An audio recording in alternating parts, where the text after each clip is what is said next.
नमस्कार, स्वागत है आपका हमारे चैनल पर। ईडी की कार्यवाही से डरे शिवसेना के राज्यसभा सांसद संजय राउत। आपको बता दें कि संजय राउत के वकील ईडी दफ्तर पहुंचकर ईडी से की है वकालत कि संजय राउत आज नहीं हो सकते पेश, उन्हें कुछ और समय दिया जाए पेश होने के लिए। आपको बता दें कि 1034 करोड़ रुपए का चौल भूमि घोटाले का ये मामला है, जिसको लेकर ईडी ने कल संजय राउत के लिए भेजा था समन। और आज संजय राउत के वकील ने कहा है कि संजय राउत को चाहिए और ज्यादा समय ईडी के सामने पेश होने के लिए। अगर हम इस पूरे मामले को देखें और दूसरी तरफ महाराष्ट्र की सियासत कि जहां एक तरफ शिवसेना जो है वो पूरी तरीके से टूटती हुई जा रही है, बागी विधायक लगातार महाविकास आघाड़ी सरकार के खिलाफ हमला बोल रहे हैं, तो वहीं दूसरी तरफ बढ़ती जा रही हैं संजय राउत की मुश्किलें और यही डर दिखाई दे रहा है अब ईडी की कार्यवाही को लेकर। आपको बता दें कि ये जो मामला है 2007 का, यानी कि चौल भूमि घोटाला, जो कि 1034 करोड़ रुपए का है। ईडी इस पूरे मामले में संजय राउत की बीबी वर्षा राउत से पहले ही पूछताछ कर चुकी है और वहीं संजय राउत की 2 प्रॉपर्टीज को भी कर चुकी है ईडी सीज। अगर हम इस पूरे मामले को समझें कि किस तरीके से 2017 का ये मामला है और इस पूरे मामले में जो कि मेन कल्प्रिट, यानी कि अगर हम मेन आरोपी की बात करें तो प्रवीण राउत को पहले ही ईडी कर चुकी है गिरफ्तार। और अब अगर संजय राउत की बारी है, इस पूरे मामले में पूछताछ का दौर अब लगातार संजय राउत को लेकर दिखाई दे रहा है। तो जहां पूरे मामले में संजय राउत को कल समन भेजा गया था, तो वहीं उनकी बीवी से पूछताछ हुई है। इस पूरे मामले पर भी हम प्रकाश डालेंगे कि किस तरीके से ये घोटाला हुआ, जो कि 1034 करोड़ रुपए का है। वहीं आपको बता दें कि महाराष्ट्र में सियासी संकट लगातार गहराता हुआ जा रहा है और जिस तरीके से अब शिवसेना अपने बागी विधायकों को वापस लाने में पूरी तरीके से असमर्थ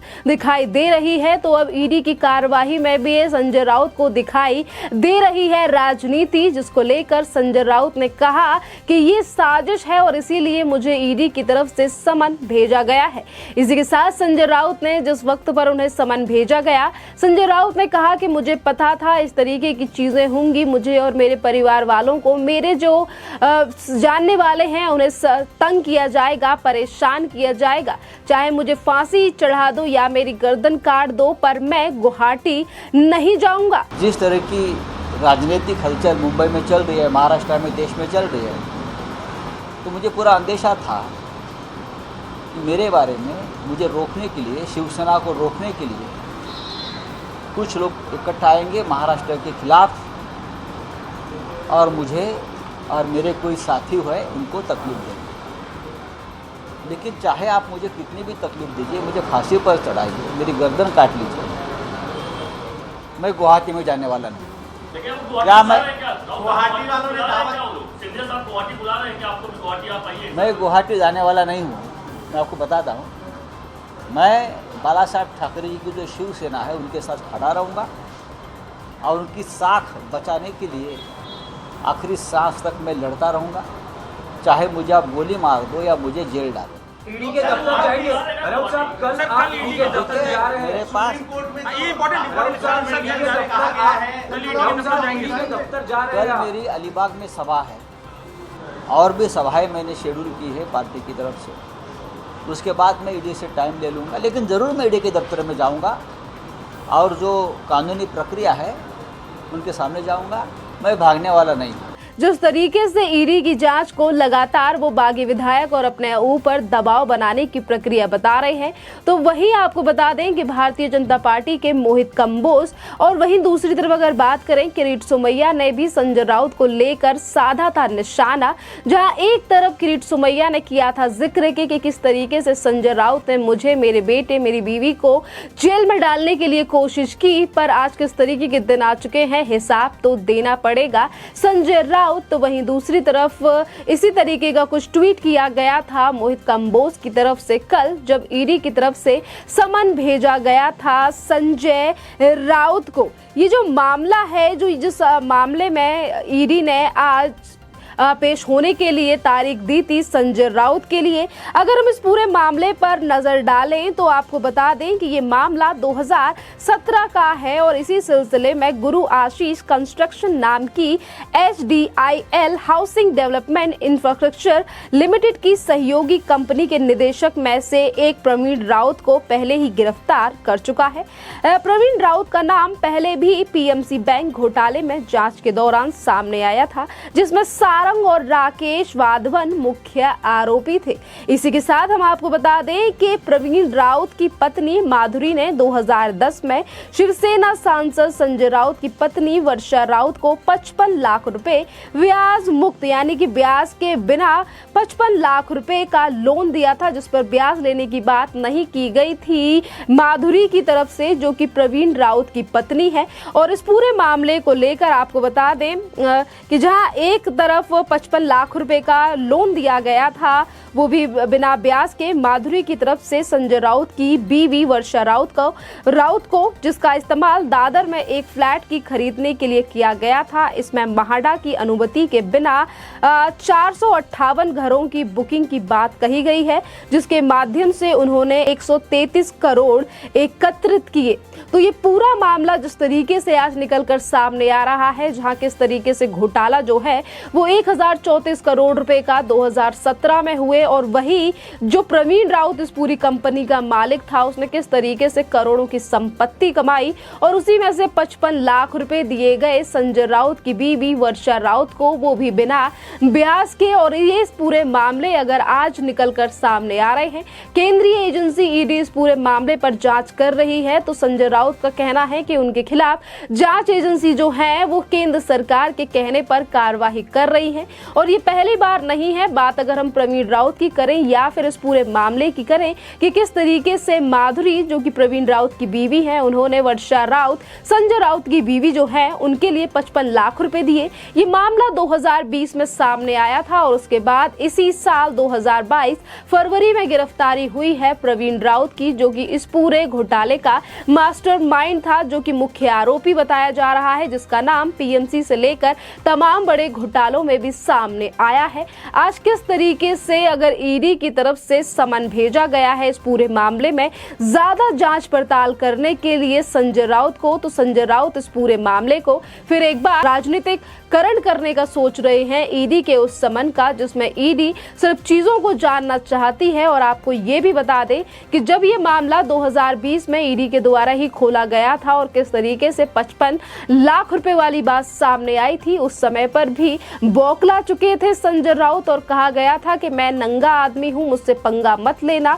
और इसी तरीके की तमाम बातों का जिक्र किया गया था संजय राउत की तरफ से और सवालिया निशान खड़ा किया गया था केंद्रीय एजेंसी ईडी को लेकर। और कई अपशब्द भरे बातें भी की गई थी ईडी के लिए और केंद्रीय एजेंसी CBI के लिए कि किस तरीके से आज केंद्रीय एजेंसियों का जो हाथ है वो पहुंचता जा रहा है उन तमाम घोटालों तक, जो कि महाविकास अघाड़ी सरकार के बड़े नेता अभी तक कर बैठे हैं। बात अगर संजय राउत की करें या तमाम महाविकास अघाड़ी सरकार के बड़े नेताओं की करें, तो एक के बाद एक बड़ा घोटाला जिस तरीके से सामने आ रहा है। आज संजय राउत का जो नाम है वो 1034 करोड़ रुपए के चौल भूमि घोटाले में सामने आ रहा है। तो वहीं इससे पहले भी कई बड़े घोटाले हो चुके हैं MVS सरकार में, जो हुए तो काफी पहले हैं, पर आज केंद्रीय एजेंसियां लगातार उनको खकोल कर लेकर आ रही हैं जनता के सामने। चाहे फिर उसमें नवाब मलिक हो, जिस तरीके से 1993 में किस तरीके से नवाब मलिक का जो नाम है वो अंडरवर्ल्ड से जुड़ा हुआ मिला, और वहीं पर बात करें महाराष्ट्र के पूर्व गृह मंत्री अनिल देशमुख, वो किस तरीके से पुलिस के द्वारा सचिन वाजे जैसे जो छोटे मोटे ऑफिसर थे उनके द्वारा किस तरीके से 100 करोड़ रुपए की वसूली महाराष्ट्र के रेस्टोरेंट, सब्जी वाले और तमाम दुकानों से कराया करते थे। आज ये भी चीजें महाराष्ट्र की जनता के सामने है, चाहे फिर वो BMC के घोटाले हों कि किस तरीके से BMC में राज करने वाली शिवसेना के 900 करोड़ रुपए से लेकर तमाम जो घोटाले हैं आज वो दिन प्रतिदिन सामने आ रहे हैं और इसीलिए भारतीय जनता पार्टी के जो नेता हैं उनका इसीलिए ये इस तरीके से कटाक्ष और बार बार पर निशाना साधा जा रहा है संजय राउत के ऊपर, जैसा कि बातों का जिक्र किया गया है किरीट सोमैया की तरफ से। और उन्होंने कहा है कि हिसाब तो देना पड़ेगा संजय राउत को, और आज शायद उसी हिसाब को देने से डर गए हैं संजय राउत, इसीलिए उन्होंने अपने वकील को भेज दिया है पहले ही ईडी के दफ्तर, जहां वकील ने पहुंचकर कहा है कि संजय राउत आज पेश नहीं हो सकते, उन्हें पेश होने के लिए थोड़ा और समय चाहिए। एक मामला अगर इतना ज्यादा पुराना है, आज अगर इस टाइम पर फाइल खोली गई है संजय राउत की, जिस समय पर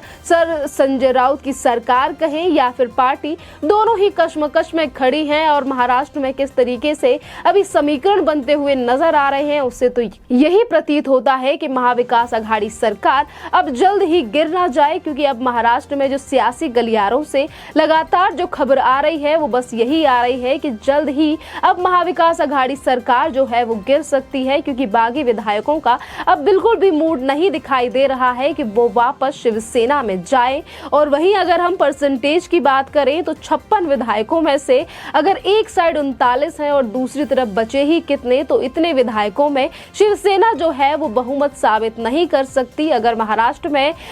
फ्लोर टेस्ट की नौबत आती है। और यही बड़ा कारण है कि बार बार पर अपने आप और अपनी सरकार को बचाने का प्रयास किया जा रहा है महाविकास अघाड़ी सरकार की तरफ से फ्लोर टेस्ट को लेकर, और बातें कही जा रही हैं सुप्रीम कोर्ट में भी, दलीलों के साथ भी इस बात को पेश किया जा रहा है एमवीए सरकार की तरफ से कि फ्लोर टेस्ट भी तब तक नहीं होना चाहिए जब तक कि सुप्रीम कोर्ट का अगला आदेश नहीं आता इस पूरे मामले को लेकर, जो कि एकनाथ शिंदे की तरफ से डाली गई थी याचिका 16 विधायकों को लेकर कि किस तरीके से डिप्टी स्पीकर करना चाहते थे 16 विधायकों को अयोग्य घोषित। तो इस पूरे मामले पर अभी तक सुप्रीम कोर्ट ने कोई टिप्पणी नहीं की है। कल सुनवाई के दौरान जितनी भी चीजें सामने आई वो हम पहले ही आपको बता चुके हैं। अब देखना अहम ये रहेगा कि एक तरफ महाविकास अघाड़ी जो लगातार अब वेंटिलेटर पे है और ऑक्सीजन की जरूरत अब एमवीए सरकार को है, पर ऑक्सीजन जो है वो एकनाथ शिंदे लेकर बैठे हैं, क्योंकि जिस तरीके से ज्यादा विधायकों का